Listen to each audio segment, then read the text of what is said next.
মঙ্গলবার টানা 7 বার অর্থমন্ত্রী হিসেবে বাজেট পেশ করবেন নির্মলা সীতারামন। দেশের প্রাক্তন প্রধানমন্ত্রী তথা একদা অর্থমন্ত্রী মোরারজি দেশাইয়ের রেকর্ড ভাঙবেন সীতারামন। এর আগে জওহরলাল নেহেরু এবং ইন্দিরা গান্ধীর সরকার মিলিয়ে মোট 6 বার বাজেট পেশের রেকর্ড মোরারজি দেশাইয়ের ঝুলিতে। মঙ্গলবার বাজেট পেশ করে সেই রেকর্ড ভাঙবেন নির্মলা সীতারামন। 1947-এর 26শে নভেম্বর তৎকালীন অর্থমন্ত্রী RK ষণমুগম চেট্টি স্বাধীন ভারতের প্রথম বাজেটে 197.1 কোটি টাকার বাজেট পেশ করেছিলেন।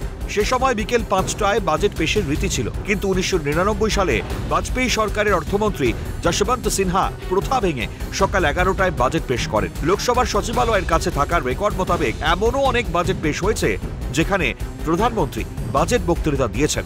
সেই তালিকায় নাম আছে জওহরলাল নেহেরু এবং ইন্দিরা গান্ধীর। 2016 পর্যন্ত সাধারণ বাজেট এবং রেল বাজেট পৃথক ঘোষণা হয়েছে।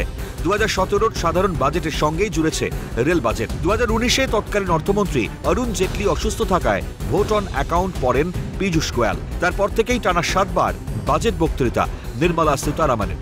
18ই আগস্ট 1959-এ মাদুরাই তামিলনাড়ুতে জন্ম নির্মলা সীতারামন।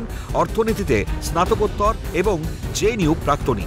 স্নাতকোত্তর শেষে স্বামীর সঙ্গে লন্ডনে পাড়ি এবং দুটি বেসরকারি সংস্থার উচ্চ পদে কাজ করে বিশ্ব অর্থনীতি সম্পর্কে জ্ঞান অর্জন করেন নির্মলা সীতারামন।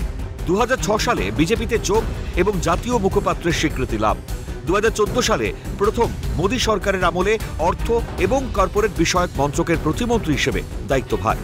দেশের প্রথম মহিলা প্রতিরক্ষা মন্ত্রী হিসেবে 2017 সালে প্রথম মোদী মন্ত্রিসভায় উত্তরণ। 2019-এর ভোটের পর অর্থমন্ত্রী পদে নিয়োগ এবং সেই বছর জুলাইয়ে প্রথমবার বাজেট পেশ। তার প্রথম বাজেট বক্তৃতায় আর্থিক সংস্কার এবং আর্থিক ঘাটতি রোধে একাধিক ঘোষণা। ভারতীয় অর্থনীতির গতি বাড়াতে গত 5 বছরে তার গুচ্ছ সিদ্ধান্ত কার্যকরী ভূমিকা নিয়েছে। মঙ্গলবার তার রেকর্ড ব্রেকিং বাজেট ঘোষণার দিকেই তাকিয়ে 140 কোটির দেশ। ক্যালকাটা নিউজ।